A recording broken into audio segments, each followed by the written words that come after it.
And we're back with the state of pro wrestling right here at the Pop Culture Cosmos. It's Gerald Glassford. Thanks so much again for joining us. Please like, follow, share, subscribe, whatever you can do to go ahead and help us out on the Pop Culture Cosmos and also the PVD Cast.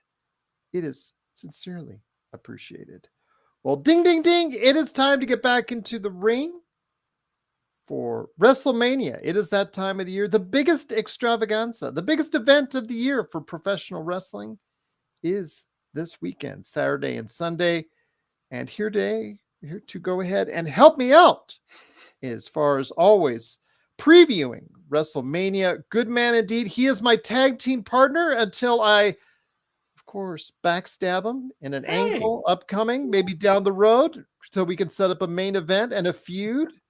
And then that will lead into another feud with another, faction and individuals, which will have to go ahead and get us back up together as far as a dramatic moment after, our own period of time feuding. And then we'll go ahead and once again regain the championship belts. My tag team partner, indeed, it is John Orlando. John, did you like the way that storyline?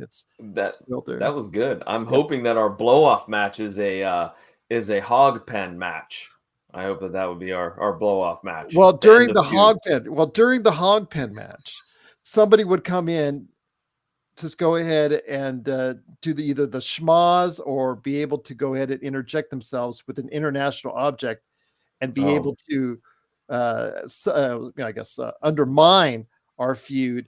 And in essence, will have to force us to come back together begrudgingly as teammates, like DIY did. Yeah, now DIY is back together once again. So okay, there you go. But thanks for having me. I appreciate it, Gerald. It's always great to come on the Pop Culture Cosmos and talk pro wrestling. And I'm very excited for WrestleMania. And I don't know if I have said that in the last couple of years, but I'm very excited for this year's show. I think you and I were tepid for the past couple of years for WrestleMania when you've done that. But this year, obviously, with The Rock coming in there, providing his name power, Cody Rhodes, a lot of momentum behind him with the fan base, actually dictating what the main events for night one and night two would be. Obviously, what originally swayed from it's so funny because WWE clearly had a plan for Cody Rhodes for this weekend.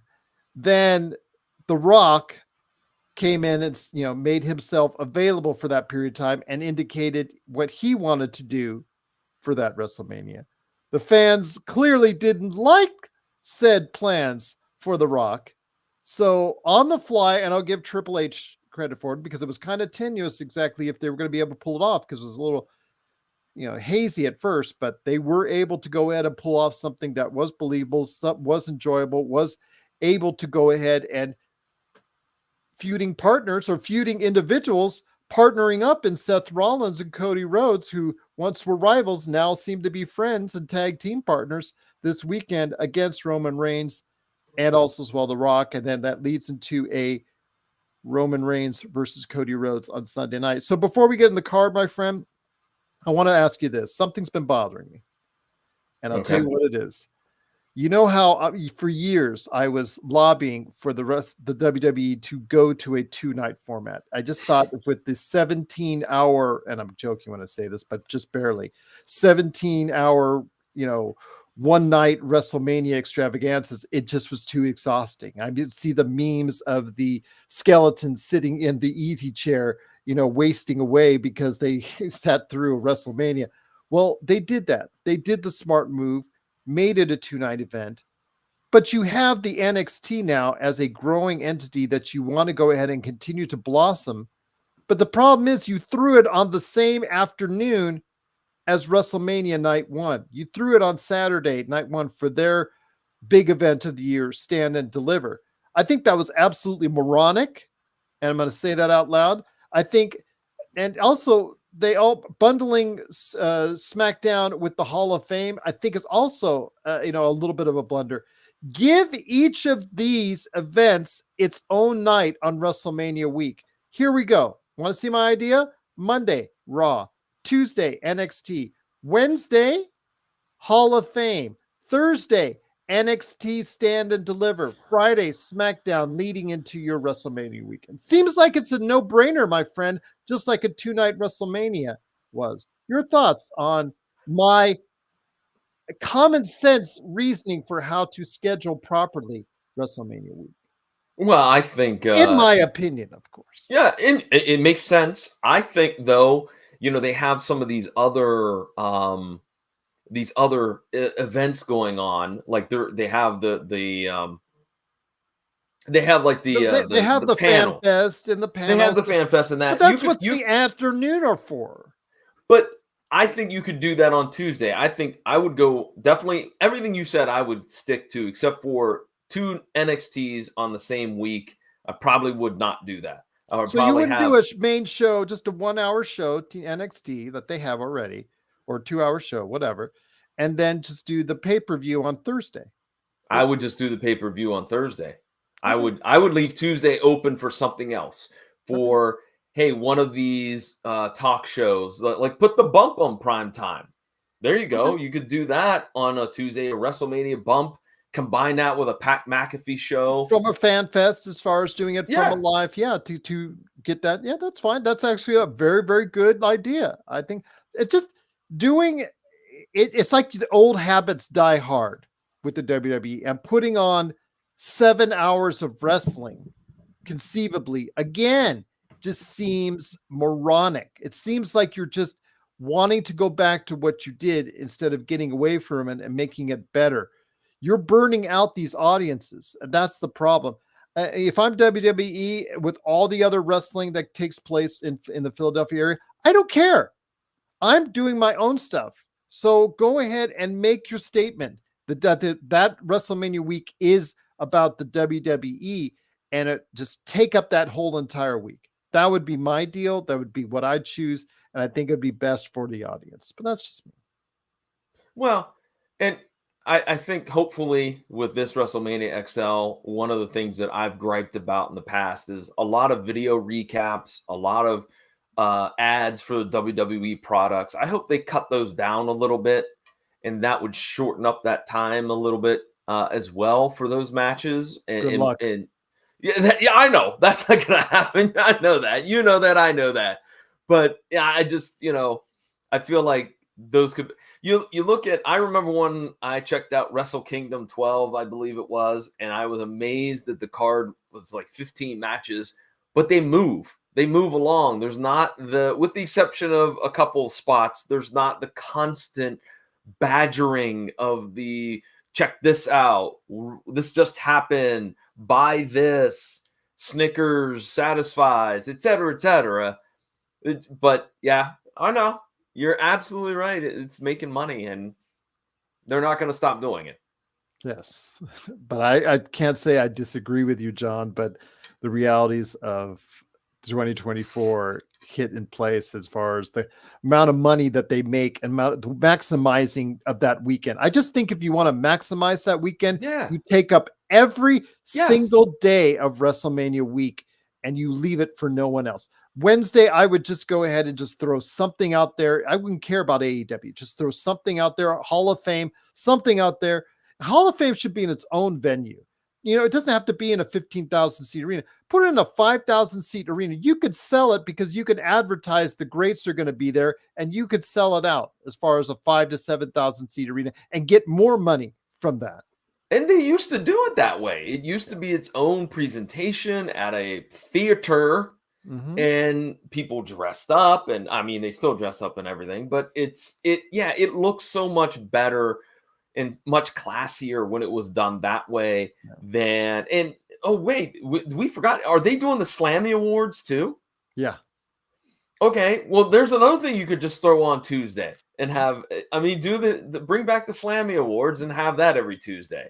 Again, it's very puzzling, but again, I would just, if I was WWE, I would just confiscate that entire week and wouldn't care less about anything else. But that's again, you and I just putting our heads together and seeing what mixes. But once again, it is the state of pro wrestling. It is our WrestleMania 40 preview, and I want to go ahead and get into it, my friend, because I still want to talk some controversial comments before we head on out. I don't know if we're going to get to it. from Ronda Rousey, CM Punk. We'll go ahead and see if we can, but let's go ahead and right into it, my friend. Night one. Let's start off with WrestleMania Night 1 on Saturday. Rey Mysterio, Dragon Lee versus Dominic Mysterio and Santos Escobar. I understand it's to get as many wrestlers on as possible. The LWO, that as far as been a mid-card feud, that's been somewhat mildly interesting, but I don't like the fact that Dominic Mysterio, I understand he's still trying to get after his father and whatnot. That's great, but he's one of the best parts of Judgment Day. And without him being predominantly in the mix with Judgment Day, it kind of takes away from Judgment Day. Or is it just me? I said the same thing when I saw this match advertised. One, I said to myself, aren't we done with Rey versus Dom? I mean, I thought we were finished with Apparently that. not. And then secondly, why would Dirty Dom hang out with Santos? I mean, they just seem like totally opposite characters. And why is, I should say, Dominic being farmed out, so to speak, to, I forget the name. What's the name of Santos's group? I can't remember. It's not the LW. Well, but it's basically an LWO feud. Sure. Yeah. So if you can't remember it and I can't remember it, that must not be that special. So. So I don't know about this match. I think it's going to be a great match, and I assume that they're going to throw it out there either right at the beginning of the event or maybe in the middle of the event to kind of bring people back up, because it's going to be lightning fast. It's going to be awesome in terms of moves and the speed of the match and everything.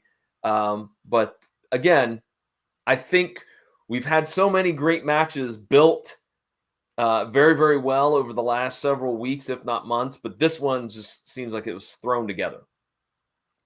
Next match, speaking about a match that was thrown together, Jade Cargill, Bianca Belair, and Naomi versus Asuka, Kairi Sane, and Dakota Kai. And I know we talked about a little bit before we went on the air. And again, I don't want to correlate those thoughts on this program because, again, that leads to a whole different discussion. I just think at this point in time, you have got to make sure Jade Cargill looks good. Mm-hmm. Hear me out. I think that you've got, that's the first and foremost thing. That's priority number one in this match. Priority number two in this match is to make sure that you have an effective thing going forward for Damage Control. Damage Control, since the Bayley breakup, has not been the same. Dakota Kai, she is just not good enough on the mic to get them over. And you've seen it in lack of crowd response. I think absolutely at this point in time, they should part ways with Dakota Kai and just do Io Sky, Asuka, and Kairi Sane just go themselves. Just do themselves. In Japanese, they were, at times, they've tried to stick a English-speaking manager or leader in front of them outside of Bayley. It's really not worked. Just have those ladies just do it themselves, and I think you'd be a lot better off. But this case, again, whether or not the Damage Control wins or loses, just keep them, as probably best you can as far as that's concerned. I know that Damage Control is lined up to probably not have a great weekend, but we'll talk about that part of it a little bit later on. But your thoughts on this match? I still would like to see Jade Cargill and Bianca Belair team up, would be my deal. If I was running it, team up, have them go after the belts, get the belts, have a nice long run, and then do a breakup situation between Cargill and Bianca leading to a match at WrestleMania next year. Your thoughts on the 6-woman tag team match? I agree with you tenfold when it comes to Jade Cargill. She has a lot riding on this match. You want to make sure she looks good. You want to make sure that she's presented as a main eventer like they have done in the past.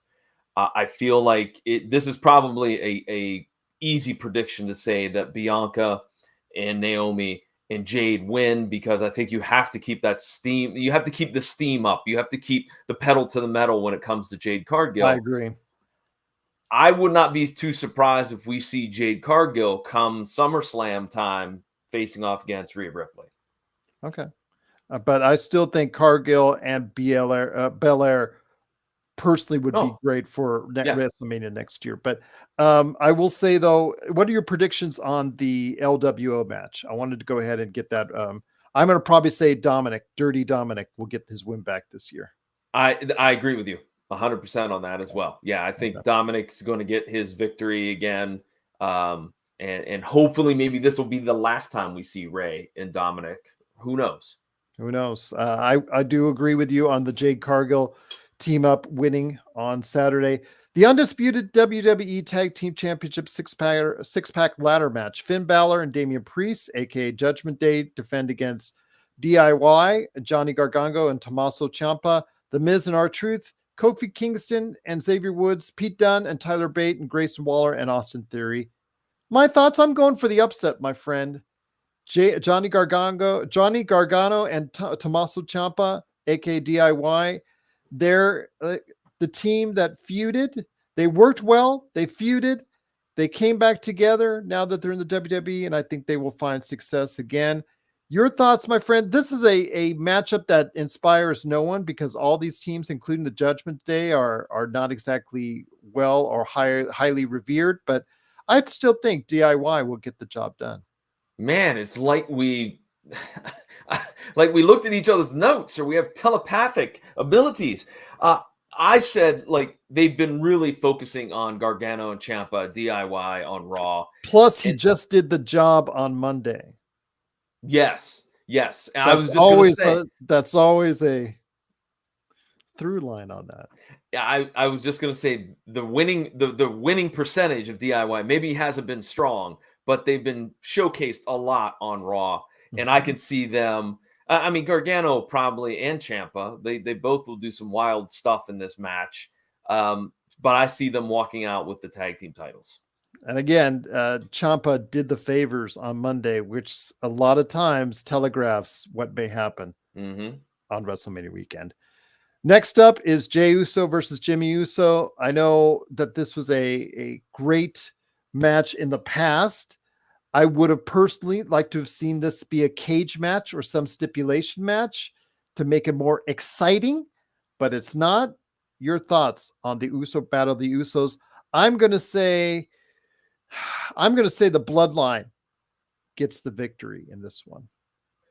I am very bored with this match. In fact, it's the match that I'm least looking forward to because it's been done before. Yeah, I agree with you. It needs something to spice it up.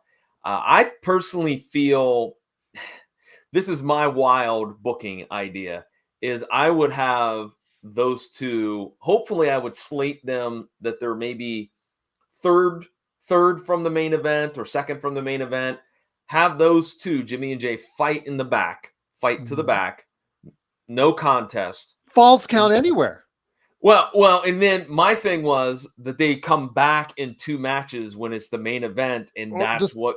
Like we've seen that before. You started at one point, and the brawl continues, then it goes off screen for half hour or whatnot, and you find out a half hour later they've been supposedly fighting for all that time, and they're in another part of the stadium. Right, and then that distracts the Bloodline, that distracts Roman and Rock, and that would lead to a victory from Cody and Seth. I mean, I think it's a solid idea myself. It's great booking, but that would make that be pat yourself on the back there, John Orlando, for the great booking. There you go. Well, I'm like Barry Horowitz. There you go. His gimmick. But he's still around. It's 2024. Did you think he was still be around in 2024? But well, I will put a little bit on that as far as your booking here, maybe here as contesting. But who do you think is going to win the matchup? I'll go with Jey Uso. Okay. I just pick him because I think he's got a better fan reaction recently with the yeet and all that jazz. So I'll go with him. What is yeet anyways? I don't know. I don't know. He's targeting it now. He's got a clothing line with yeet on it. Yeah, and all that stuff. That's great. But I mean, I could look it up on Urban Dictionary, but I'm just too lazy. Yeah. Next up is the WWE Intercontinental Champion Gunther defends against Sami Zayn. Man, a year. We've talked about this before. So much can transpire as far as the booking of a character year over year. A year ago, Sami Zayn was one of the hottest individuals on the planet, and the booking has really killed him off since. If you want to really take it off Gunther now, because you have bigger plans for Gunther, I guess, but I'm still going with Gunther. Sami Zayn should have won the world title last year against Roman Reigns, and he had a short title run, but again, that's a thing we talked about way long ago. You've already lessened his character quite a bit now. He's just a mid Carter at this point. I'm going with Gunther as the favorite. Who do you got in that matchup? I have Gunther as well, because this is one of maybe the few matches I mentioned that haven't really been built real well. I mean, let's be honest. We all know who it was supposed to be against Gunther. We know that. But due to the scandal, that was not going to be an option. I just feel like they randomly just picked a name out of the hat. Oh, let's throw Sami Zayn out there. I don't see Sami Zayn winning the Intercontinental Championship, especially against Gunther. But the question is, now they have to really start to build somebody for Gunther. That's the thing, but that you're right. Who would it be? I would have liked Ricochet, because Ricochet does have a little bit behind him again. There's stop, start with him seems to be started again. As far as the response to him, I think Gunther needs to drop the title at some point soon, because he needs to be set up as the first real big bad guy that you throw at Cody Rhodes should he becomes champion. Spoilers on who I might think might win. But need I digress on that? But that's just my opinion on that. But otherwise, Gunther at this point in time, if that's the case, you don't have. If he loses, it's because they have bigger plans for him right away. If he wins, it's because that they don't have bigger plans for him yet established. So I think Gunther. I'm going to say Gunther will win against Sami Zayn. Rhea Ripley is defending her WWE Women's World Championship against Becky Lynch. The author of her latest book, as far as her autobiography, which has just come out, and she's all over the press on it. Your thoughts on Rhea Ripley and Becky Lynch? Again, two top ladies going at it. Both have a lot behind them. I'm still going to go with Rhea Ripley unless I see otherwise, because right now the company is really behind her. Really behind both of these ladies. It's going to be a tough call which one does the job or which one does the favors at this point in time, but I'm going to say Rhea Ripley until I see otherwise. Well, I kind of tipped my hand a little bit earlier. I think Rhea Ripley holds on to the title.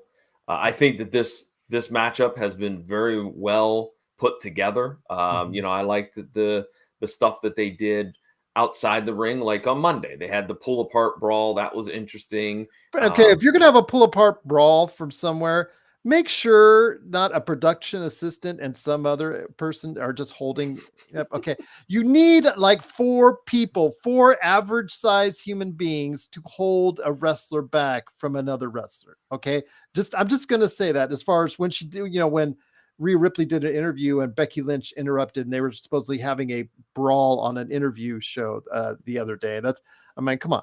You got to have more people than just more when you're holding off those feuds. But that's just me. Those fights have got to look better. Got to look a lot better. So I was gonna circle back to I think that in the summer, when we get to SummerSlam, we're gonna see Rhea Ripley versus Jade Cargill for the first go round. I don't know if there's gonna be multiple matches out of that, but I really feel that that's the direction they're gonna head after Mania. But so I'm picking Rhea Ripley. Again, kudos though for kind of building this up to being a match that I'm interested in seeing. So we'll see what happens, my friend. But we both pick Rhea Ripley on that one. And last but not least, night one ends with The Rock and Roman Reigns versus Cody Rhodes and Seth Rollins. If The Rock and Roman Reigns win, Cody Rhodes versus Roman Reigns will be a Bloodline Rules match on Sunday. If they don't, then I guess it's not. I wish they would have done something, you know what I mean? Like what's the famous match for Dusty Rhodes? A bull rope match.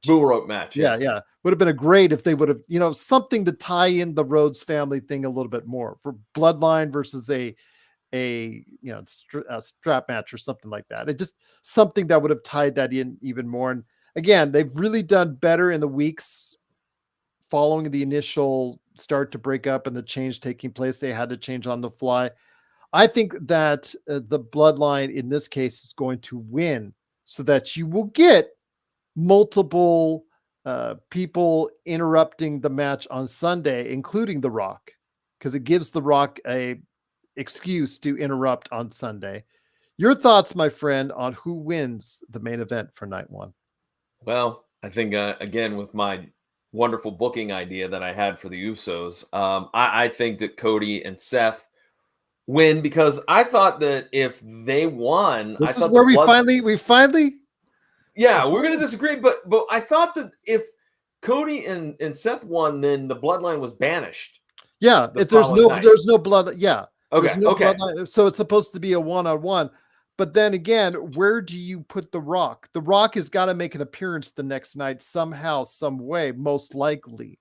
I mean, that's what I do. I mean, you have him there, and you're paying him a ton of cash, and he's on the board of directors. So you might as well have him around the next day for some reason. So the only reason I would see is probably, again, to create that drama from the depressing end of night one where Cody gets beat. I'm assuming Cody will do the job.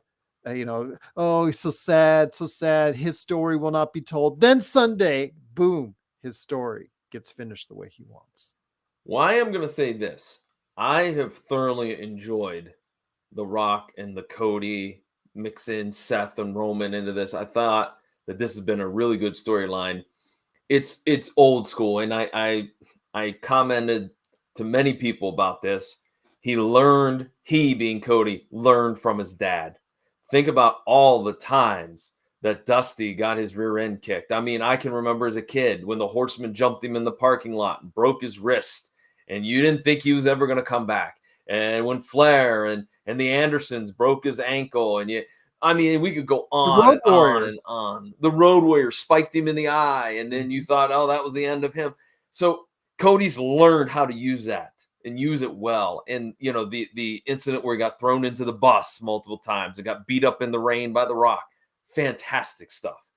But it kind of takes it out of it when he's doing interviews 2 days later and doing the press run, and he has not even the bandages anymore. He's got the entire press run because you saw him all over the place for media on Wednesday doing it. I'm like, isn't he supposed to be really at hurt? So it kind of takes in modern 2024, John. It kind of takes a little bit of the steam out of it. Yeah, you know what? I totally forgot about that because when he's doing ESPN 2 days later and he's in the suit, and then he does NBC's Today, Good Morning America, and all that stuff, the late shows or whatever. Yeah, it kind of takes the fact that you got beaten up over a week ago, and then you just got strapped. Him and Seth Rollins just got beaten viciously by The Rock and Roman Reigns. So viciously that he still appeared on his media run on Wednesday. So, I still think, despite you do make a valid point that The Rock has to make an appearance on night 2, but I'm still sticking to my guns. I'm going to say Seth and Cody win. It's so funny that we agreed on everything except for the last match. So, once again, it is John Orlando from the PVD Cast. Please go ahead and check out all the great work he did, including doing a WrestleMania preview on his own. Betrayed. I was betrayed by my tag team partner. I now got to give the babyface promo, but I won't do that right now. But I will promo the PVD Cast. So go ahead and check out John's other wrestling friends.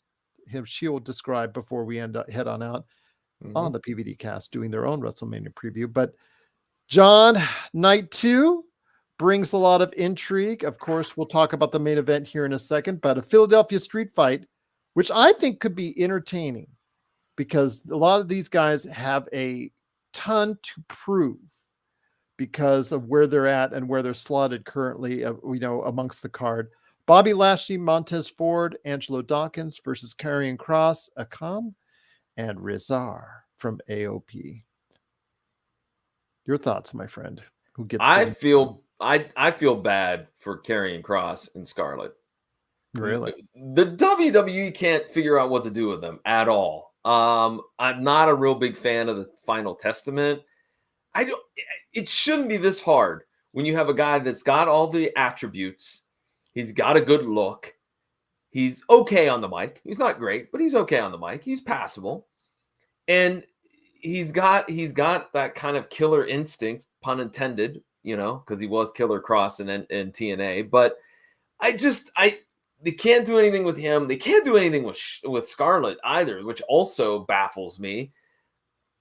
I don't know. This match, it might be good or it might not be good. I think it's the best possible outcome for a good match because they're putting him in a street fight. Yes. Okay. I will give you that. Yes. I will agree with you on that.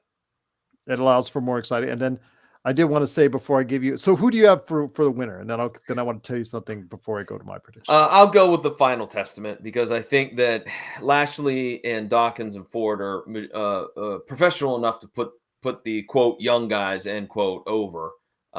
So I'll say the New Testament. All right. I will say this though, my friend. Isn't it nice in 2024? We not only still have Barry Horowitz around, but we still have Paulie Dangerously and Paul Ellering still around as well. So yeah, who'd have thought that?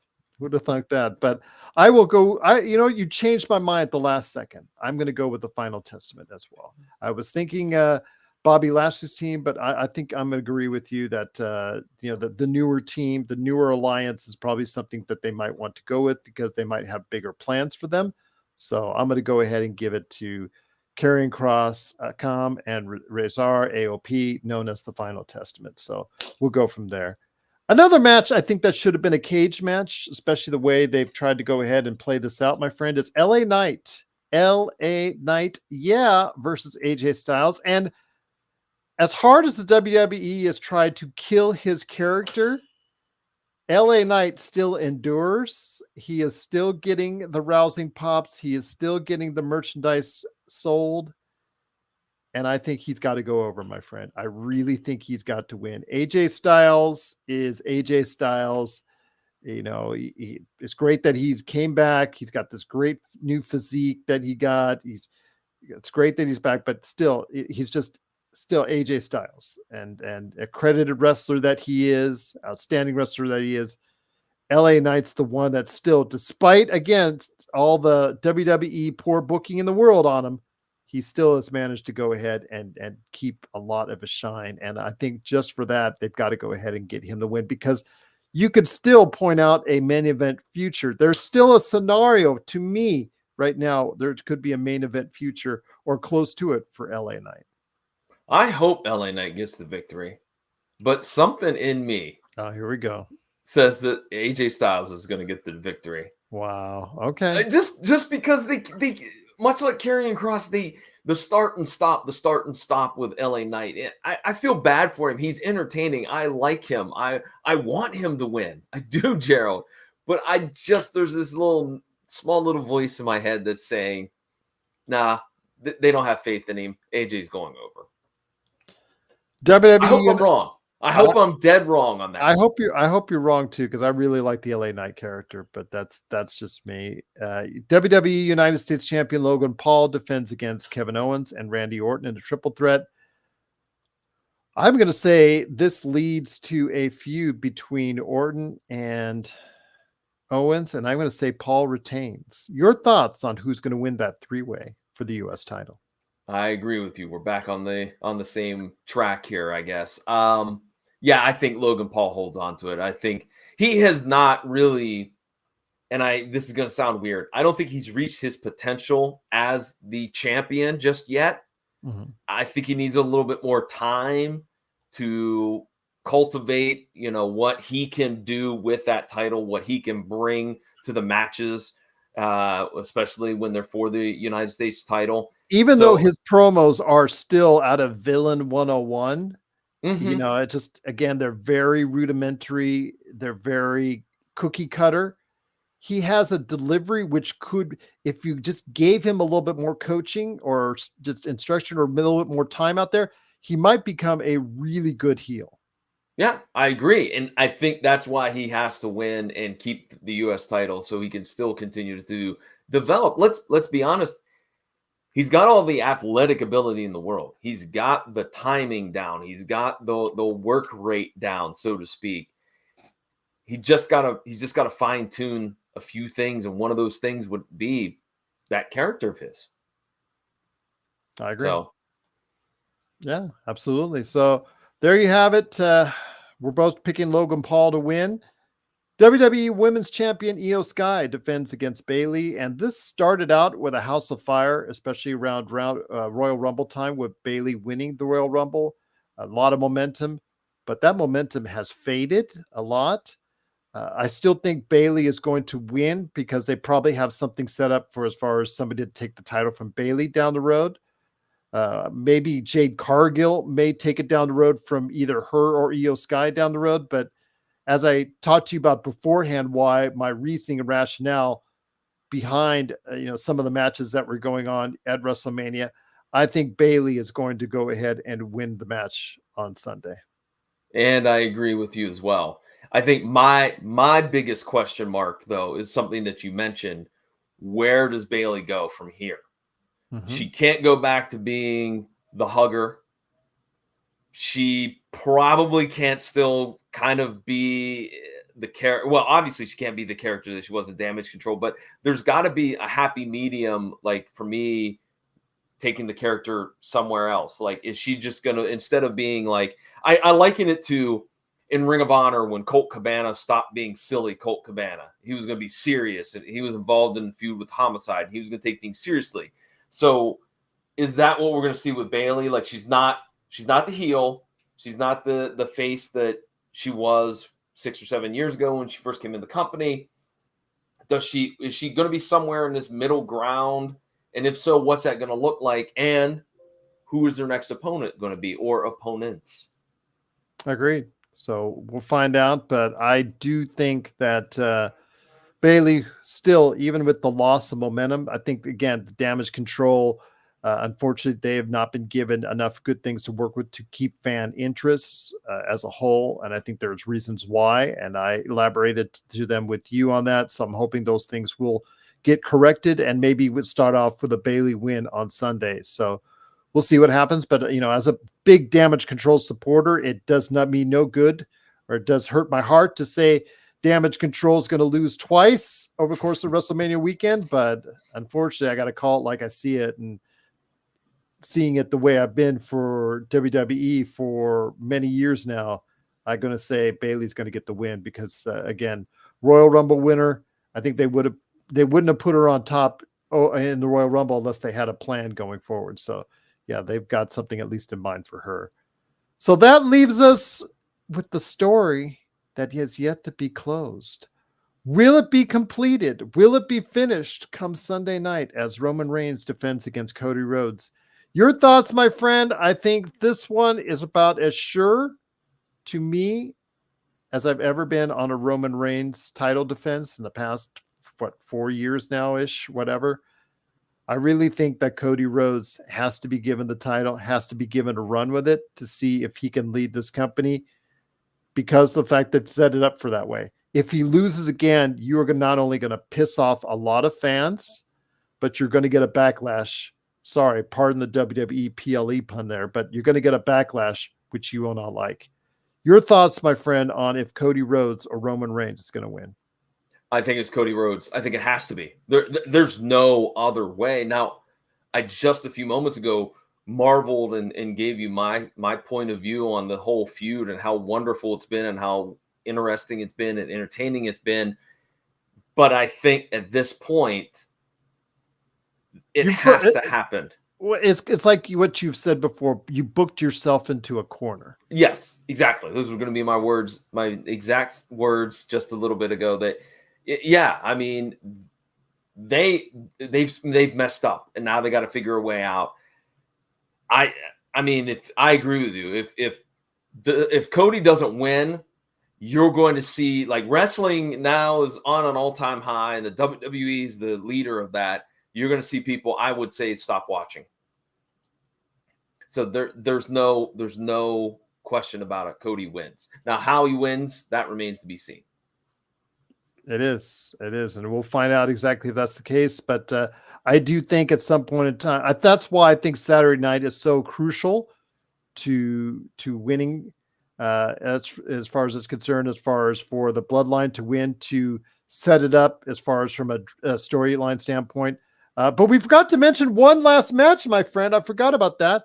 It is the WWE Championship online with Seth Rollins versus Drew McIntyre.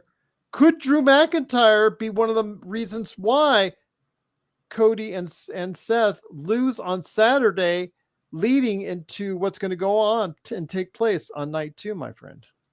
I feel Drew McIntyre wins on night 2. I think we're going to get the storyline of Seth is beat up. You know, he got whipped on Monday Night Raw. There's probably going to be a really hard-hitting, you know, bump filled with lots of bumps, tag team match. He's got the bad knee. He's got the bad back. I think that they're just going to put all of that into a story, and I have a feeling that even though he's going to try his very best, Seth is going to fight. I think he ends up getting a claymore for his troubles, and 1, 2, 3, Drew McIntyre is the new world champion. And we also have CM Punk on commentary too. So that should be an interesting twist as well. Very much so, my friend. So for the most part, you and I agree on almost every match, which is A, in itself scary, and B, pretty much been outlined and telegraphed by the WWE. They may change it up sometimes. I remember when they used to change up sometimes in recent past because of whatever the betting lines were. I know they probably changed some outcomes simply because of what the betting lines were, just to give the middle finger to whatever betting lines are out there. I think for the most part, they're going to stick to what we have talked about on today's show for both those nights. I'm still thinking NXT Stand and Deliver is going to get that was just wrong. That's doing NXT crew wrong by putting them on Saturday afternoon. I just think that they should have showcased them on its own night. But my friend, before we speak about CM Punk, before we speak about some of the things that are going on in pro wrestling, else outside of WrestleMania, before we head out, let me know your overall thoughts on WrestleMania coming up. Well, as I said, I'm excited for WrestleMania. I'm looking forward to both nights. And as you said, we have always kind of been kind of meh on the last couple of years, but I'm excited for it. I think it's going to be a good show. I'm also curious to see what surprises may be in store, because there's always a surprise or two that you didn't see coming. So I'm eagerly anticipating that big surprise of maybe somebody returning, a legend coming back, or a Rock babyface turn at the very end. Or a Rock babyface turn, or somebody showing up from another company that we never thought would come. So I think it's going to be an interesting and a really fun WrestleMania this year. I would love to see MJF walk out there. Oh, yes.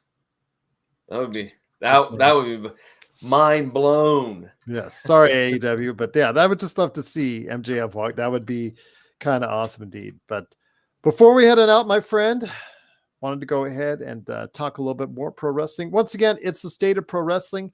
It is John Orlando from the PVD Cast, along with me, Gerald Glassford. Thanks again so much for watching, listening. If you've not yet liked and subscribed, please do so today to the Pop Culture Cosmos. PVD Cast follows social media, the whole 9 yards. You go ahead and get the latest on everything pop culture from both our great shows. But before we head on out, my friend, speaking of CM Punk, he went on the MMA Hour recently with Ariel Helwani, one of the most trusted voices of mixed martial arts, and he talked at length in regards to his time in AEW, whatever wasn't NDA'd, I guess, in regards to his time, what he had to deal with, the show on Collision and whatnot. Talked about his time, talked about what was going on in AEW, his thoughts on AEW President Tony Khan.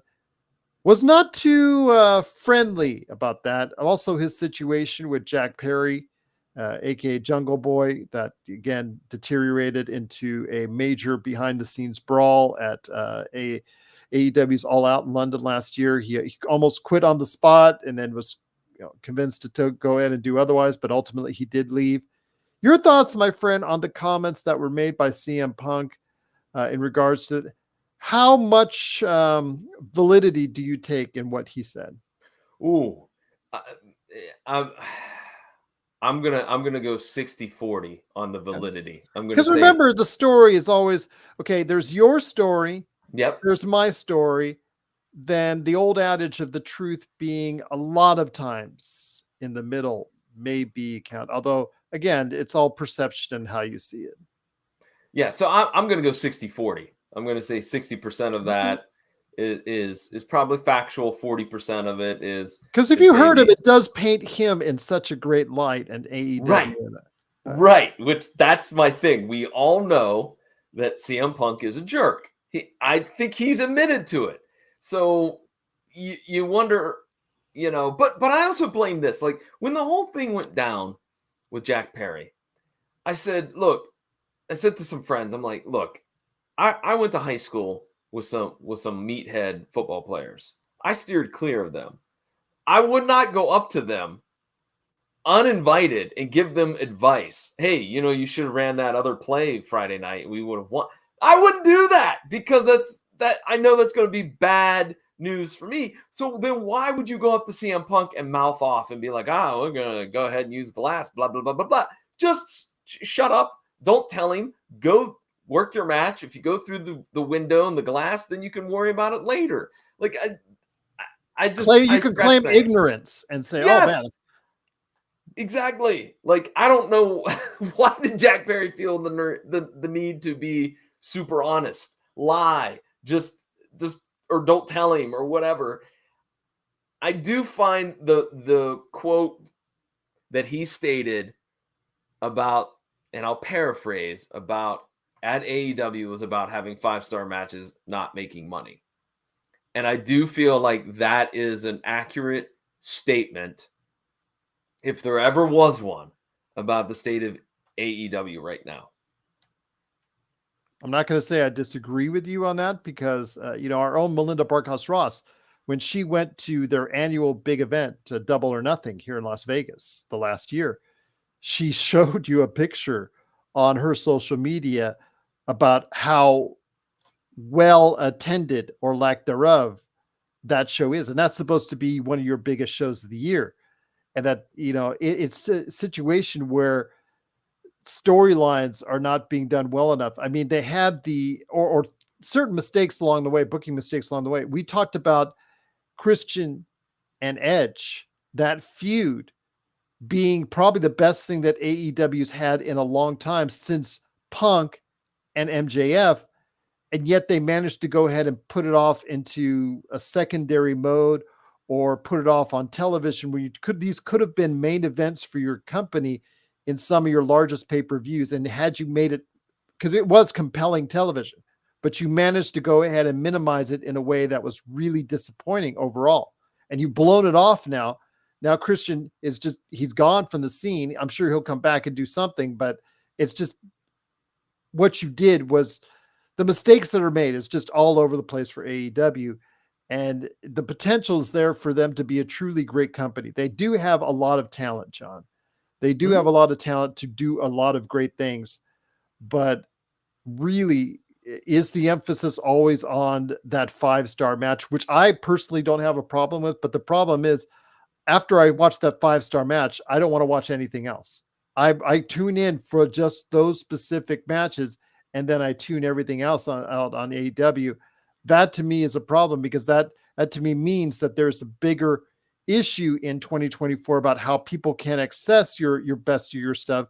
They could just go on the internet, find and pick and choose what they want and disregard everything else. With WWE, it seems like everything that they put out there, people want to consume. And there's the lies in the difference between WWE, in my opinion, and AEW. Mm-hmm. And the constant booking issues, the starting and stopping, this match. I don't know about you, but there's been a couple matches where I'm like, I'd like to watch that. Oh, that's on Ring of Honor. Oh, yeah. I'm not really going to go search that out. Never mind. Again, the booking is all over the place.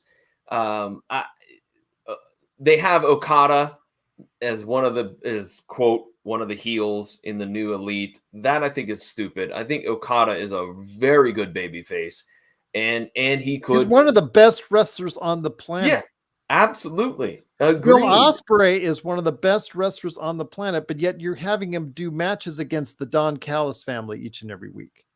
Yeah, and like last night's match against Powerhouse Hobbs was What did it serve? subpar. What did it serve? Yeah, exactly, and it was subpar on It top of that. minimized Hobbs, who I think is a great talent, and I think has got a lot of great future ahead of him. And it minimized Will Ospreay because of the fact, like you said, it was just it seemed like a regular match. When you're trying to promote Ospreay, Okada and Ospreay should already be at the main event level. They don't need to be part of whatever it is factions that you have set aside for them. I think it's absolutely ridiculous that those talents are being wasted in the manner of, just like Mercedes Moné. You pay whatever disputed salary that's out there on the internet, what you paid for Mercedes Moné, but you're paying quite a bit for Mercedes Moné.